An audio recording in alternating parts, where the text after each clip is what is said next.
Good evening. It's been a very eventful afternoon in the Dr. Corasanti trial. The defense rested, but that's not all. News 4's Luke Moretti is live now outside the Erie County Courthouse. Luke?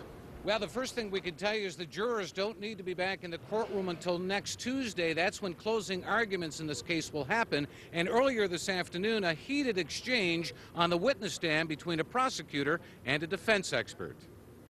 Defense expert David Lisk testified that Dr. James Corasanti was traveling 39.9 miles per hour when Alexandria Rice was struck and killed last July on Heim Road. The posted speed limit along that stretch is 35 miles per hour. Amherst police say he was going faster, between 46 and 52 miles per hour, when the teenage longboarder was struck. Lisk also told jurors that the center of gravity on impact was not above the front bumper line, that Rice was in a crouched position, no more than 24 inches above the ground. Prosecutors have said that Corasanti was drunk, texting, and speeding that night.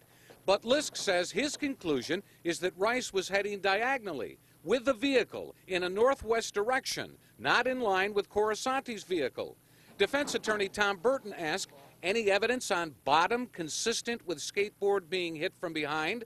No, Lisk responded. Ms. Rice was in driving lane for a portion? Yes, Lisk told jurors. During cross-examination by prosecutor Christopher Belling, things got a little heated. In fact, Judge Sheila DiTullio called for a 5-minute break. Belling was pressing Lisk about how much he was being paid for his testimony. Both men got into a heated exchange, prompting Judge DiTullio to send the jury out of the courtroom. She then told lawyers for both sides, we don't want this kind of behavior before the jury. By mid-afternoon, the defense rested, and prosecutors called a rebuttal witness to talk about the process of testing Corasanti's blood.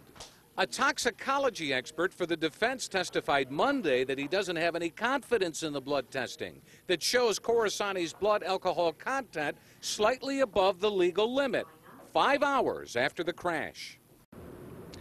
So at this point, the testimony portion of the trial is over. The defense calling its last witness. Obviously, prosecutors calling a rebuttal witness. The judge telling jurors today that they don't have to be back until next Tuesday.